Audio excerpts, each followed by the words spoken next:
Good afternoon.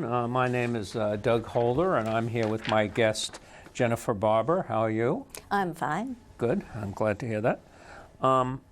Jennifer is a very well-known and prominent poet here in the Boston area and other areas. She grew up in the Boston area. She loved gymnastics and modern dance and graduated as an English major from Colby College in Maine. She studied Old and Middle English at Oxford University and at the Quebec Poetry in Montreal. How's it pronounced? Quebecois Poetry. Quebec Poetry in Montreal and a Watson Fellowship. She received her MFA in Poetry from Columbia University, and she's worked in textbook publishing for several years, and now she teaches literature and creative writing at Suffolk University as a scholar in residence. Her books are Works on Paper, her latest book, right? Yes. From the Ward Works. And then she's had another book, Given Away, from Core Press, and Rigging the Wind, Core Press. And her poetry's appeared in Agni, the Georgia Review, the Gettysburg Review, Ibbotson Street, Orion, the New Yorker, Poetry Daily, and the list goes on. And she's the founder, you're the founder and publisher of the Salamander Magazine that's based at Suffolk University, correct? Correct. Okay.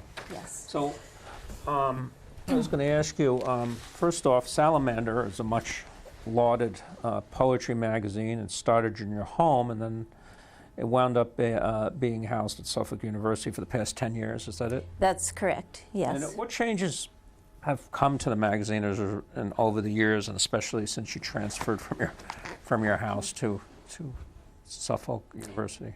Well, for one thing, my dining room table got cleared of all the manuscripts that were floating around on it. So you actually can have dinner parties? We can actually have dinner on the dining room table. And then Suffolk, being at Suffolk, has been great for us in a number of ways. I have a managing editor who helps out with the journal now. And who's that? Katie Sticka. She's been with me for 4 years. And before that was Heather Madden, who I think you know. She moved to Providence. Yes. I interviewed her. Yeah, you did. Yeah. Yeah. So that's been a big difference for the journal. And then we have a yearly budget from Suffolk, so that has kept us stable and allowed us to really grow too. I know Ibbotson at Endicott, since we moved there, we've had, some funding and some space, so it's really valuable. It makes a big difference. Yeah, the office space too is very helpful. And so what changes have happened over the years in Salamander? I mean, have there been any different emphasis? Have there been different... Yeah, I guess you could say so. When I started the journal, I had fairly recently graduated from an MFA program. I had really liked the work of fellow students, and I wasn't seeing it in the existing journals of the time. Mm-hmm. So I wanted to start a journal just to see their work more often. So that was the emphasis when we started. And that was mostly writers from New England and New York. And then over the years, it's grown and become more national and writers of different ages. Okay. And you have an upcoming issue. In the current issue, who do you have in Salamander Magazine? Well, we have a poem by Martha Collins from her forthcoming book. I interviewed Martha years ago. Oh, you did? Yeah. Her book called Admit One, an American scrapbook.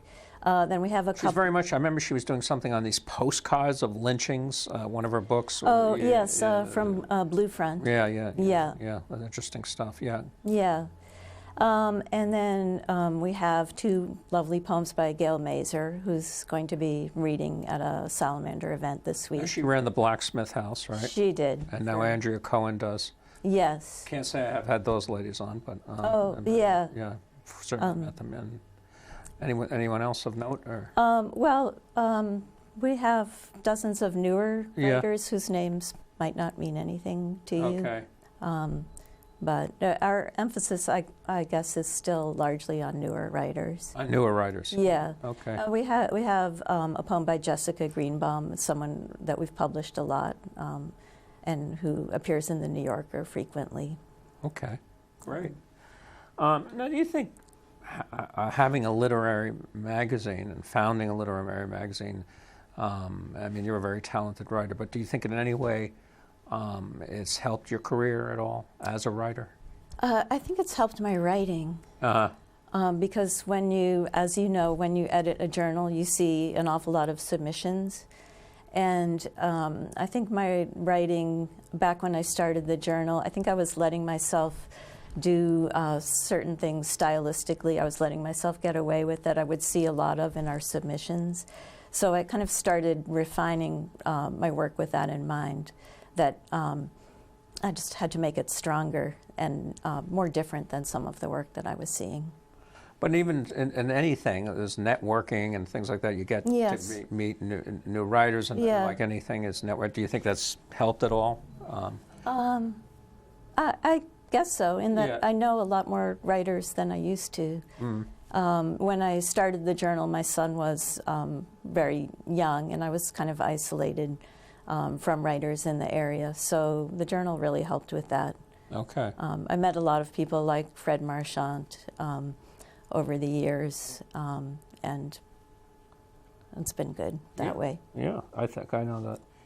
Now, you received a St. Paul grant for translations. And it was Spanish translations, wasn't it? Yes, I yeah. was translating poems by Emilio Prados. Okay, tell us a bit about that poet. Well, he was a contemporary of Lorca's. Okay. So he was part of the generation of 27 in Spain Right. that produced so many wonderful poets. After the Spanish Civil War, he went into exile in Mexico and spent... Lorca was killed, wasn't he? Yes, he was murdered. Yeah. Yeah. But this guy survived. He survived, and he lived the rest of his life in Mexico. He was also an editor and a publisher, and he published some of his contemporaries in his lifetime. Mm-hmm. So I really enjoyed his work. It's very image-based, a lot about the landscape of southern Spain. But I did several poems by him. I didn't do a complete book by him. Okay. And so is there anything about, I mean, you translated a Spanish poet. Do you have a particular love of that Romance language? Or Yeah, I love the Romance languages in general, but back in the 80s, my husband and I spent some time in Spain, in Galicia, and that gave both of us a love of the language, which neither of us knew when we went there. One of the reasons we wanted to live in Spain for a while was to learn Spanish. So. Is your husband a writer? He is a writer. He's a fiction writer. Oh, okay. And Yes. Novels? And He has a collection of short stories out called A Bright Soothing Noise. A Bright Soothing Noise? Yes. Okay. Wow. So do you find yourself competitive at all? Or? And he's a translator also Yeah, from yeah. French. Well, he started off Jim at the... Cage, you must know, right? I know Jim. I interviewed him, yeah. Yeah. Oh, okay. We started off, we met at the Columbia MFA program, Okay. and he began as a poet. So with the two of us as poets starting out, maybe there was more of a sense of competition than there is now that he's a fiction writer.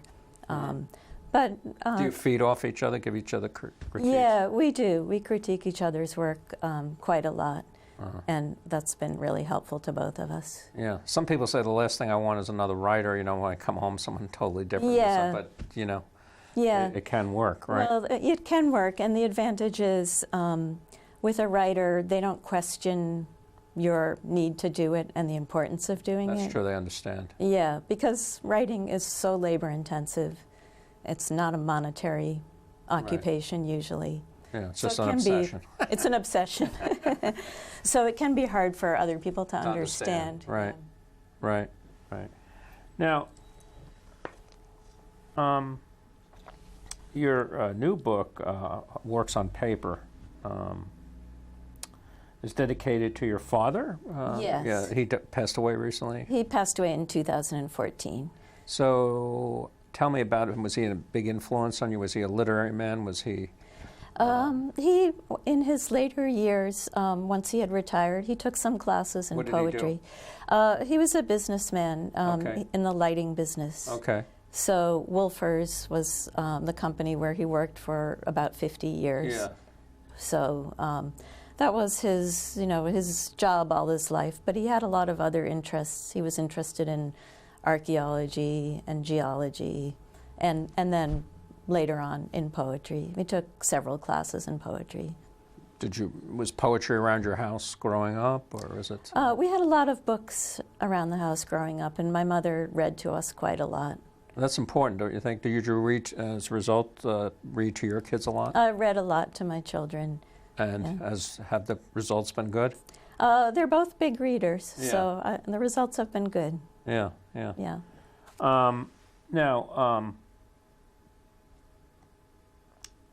you got your MFA at Columbia University, and I was interested to know who you studied with and who were big influences on your work.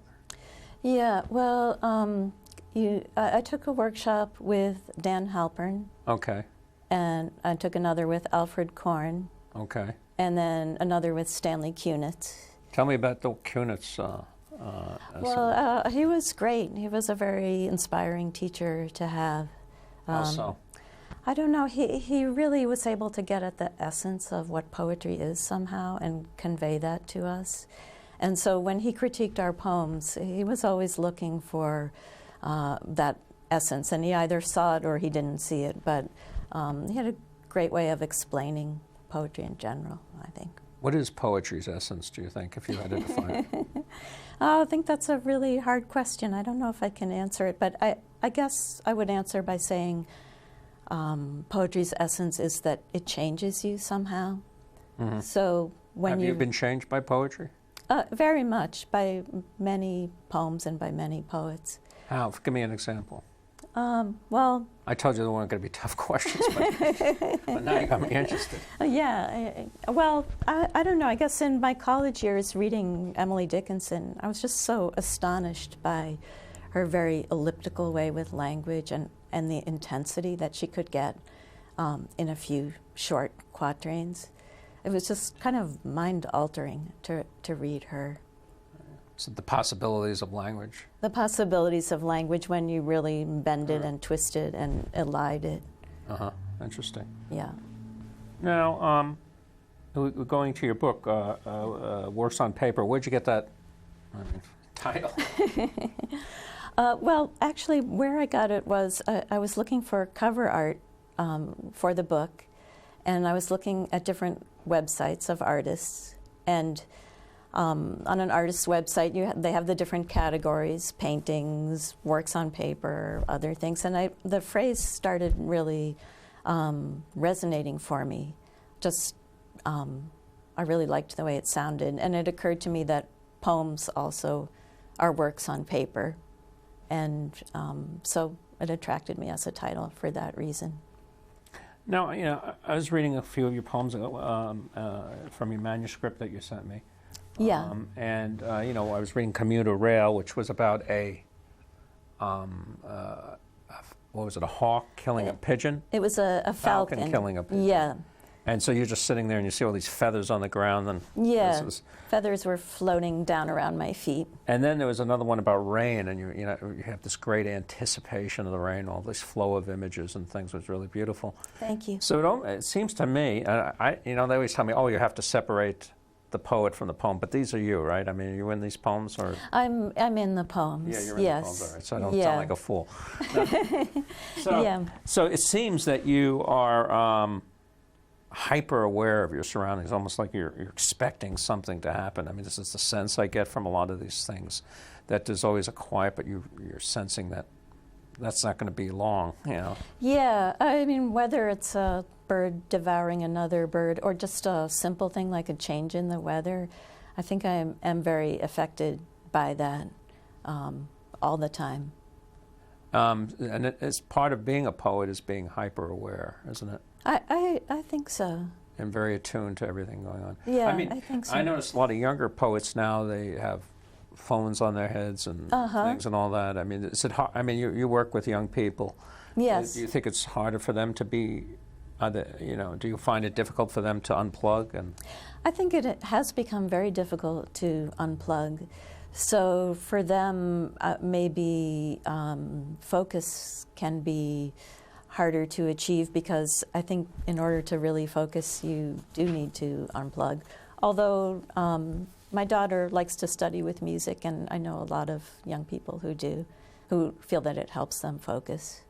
But I think just a stretch of quiet time without the interruption of a text coming through on your phone, I think that's become more elusive for everybody, really. Have you found your concentration as, now that we have the internet and all that, has your concentration been less than it once was before, pre-internet? I think it has changed my concentration, and I don't text. I don't really do that, but I do use email, of course.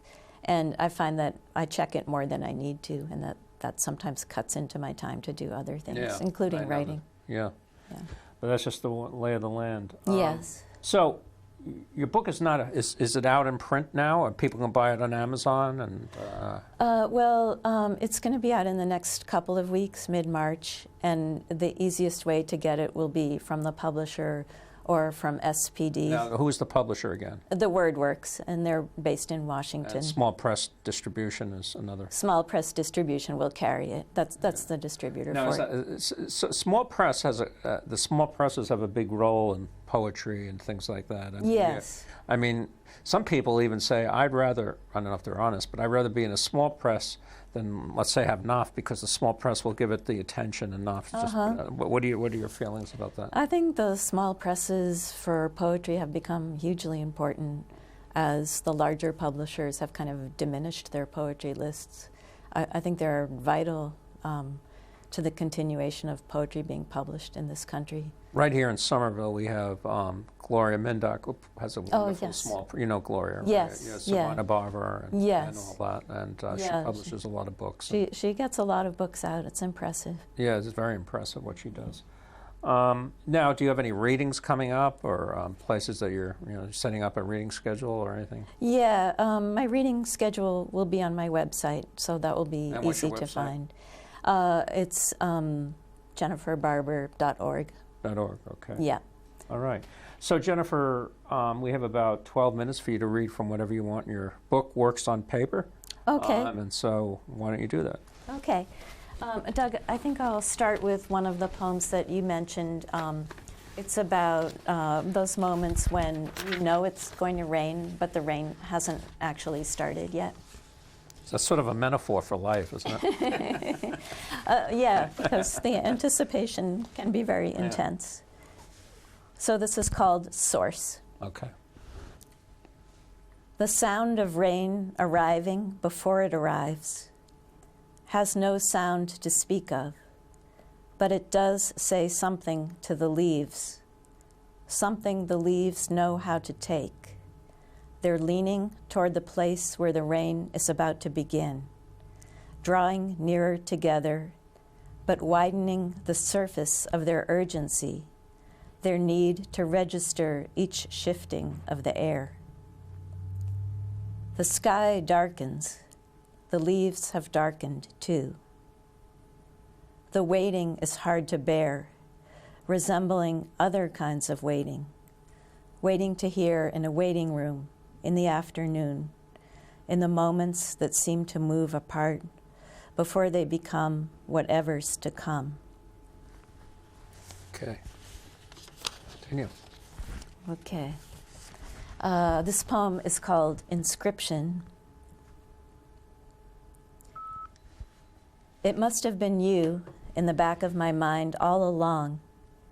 I imagine you picking up an apple without taking a bite, my poems open on your lap, the easy way you concentrate, but just as easily drift. The effect I wanted might not come across. Where I put a caesura, or when a line breaks into another, is not as luminous, in spite of my obsessiveness, as I hoped it might be. I can't explain the difference between longing and fear, how to tell them apart, when to give over to pleasure. That's returning to that theme of obsessiveness. I think without that, it would be hard to keep working on a poem.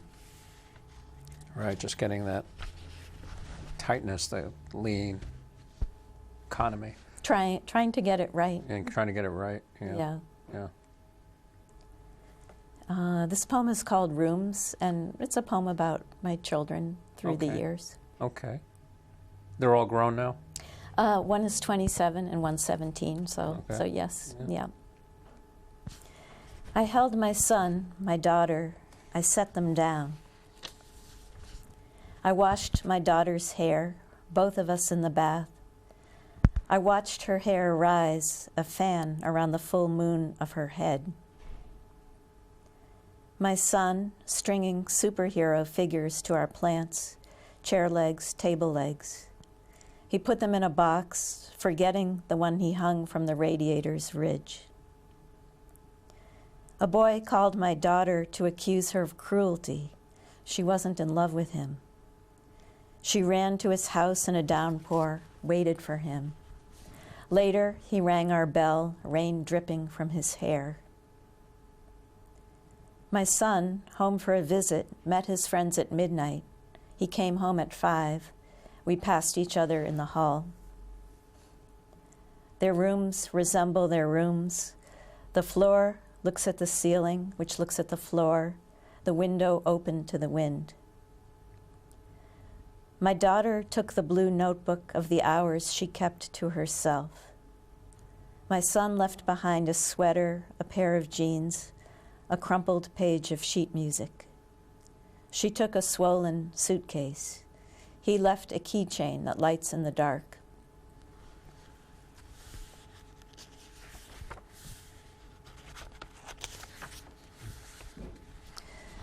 I'd like to read the poem that you published in Ibbotson Street. Yes, and that was in Poetry Daily, wasn't Yes. it? Yes, there you go. Thank you. Thank you for getting us into Poetry Daily. Well, thank you for publishing the Okay. poem. This is a poem about my father when he was very ill. My sister and brother and I had the urge to take pictures of him. We knew he would be dying in several months or in a few months. So this is called Last Photograph. The look on his face isn't acceptance, isn't fear, neither a need to be among his children, gathered, nor a desire to be alone. It's more like disbelief, through which the sharp intelligence is like light through glass, unable to come to a stop.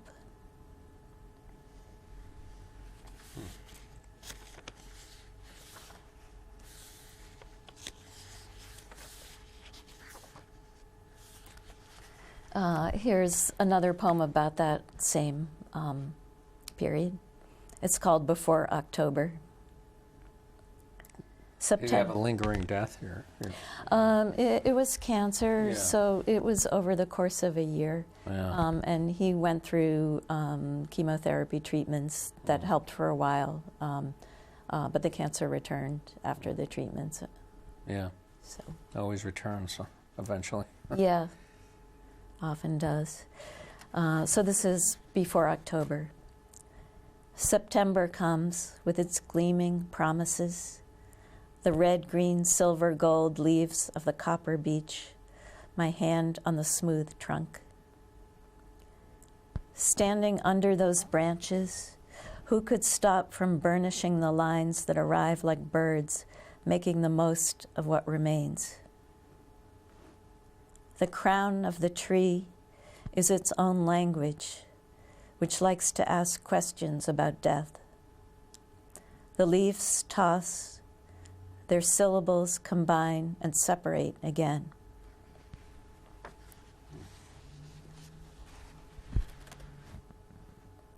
My mother-in-law has a cabin in Colorado, and sometimes our family goes out to stay with her there.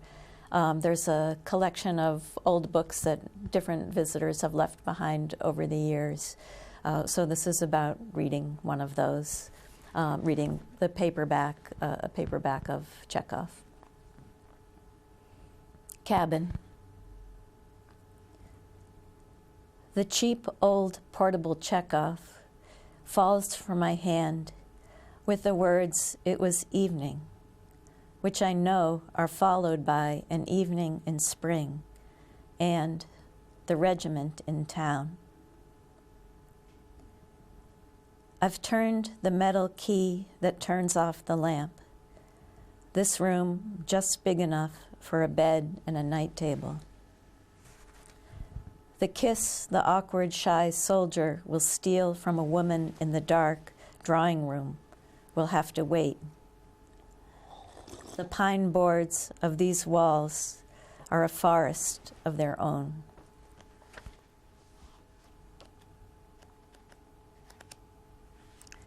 No smoking gun? No smoking gun. So I wrote a couple of poems with the title Motion Harmony after some pieces that my son wrote. He's a composer. What genre of music? He calls it contemporary classical. Oh, okay. So experimental. Oh. He lives in Berlin, right? He lives in Berlin, yes. How is it for me being Jewish? So I understand it, but for a Jew living in Berlin, is it intense experience? We haven't talked that much about it. Yeah. I think it's something for him that's more in the background. Yeah. Yeah. Okay. When I visited him, for me, it was an intense experience. Yeah, but his generation removed. Different generation. Yeah. Okay, so this is Motion Harmony 1. By nightfall, the first rain reaps a summer's worth of leaves. How did Sappho arrange her hair? When and for whom did she let it down? The moon, naked as a slate, impossible to write on or ignore. Tell me what we are tonight, and can you make it true? And I thought I would end with another Motion Harmony poem. It's called Motion Harmony 2. The pears dropped by the failing tree are pale bronze, sunlit with copper spots, rotting in the grass, riddled with wasps. By pear, I mean pear, not a riddled heart. At least I think I do. The flesh of it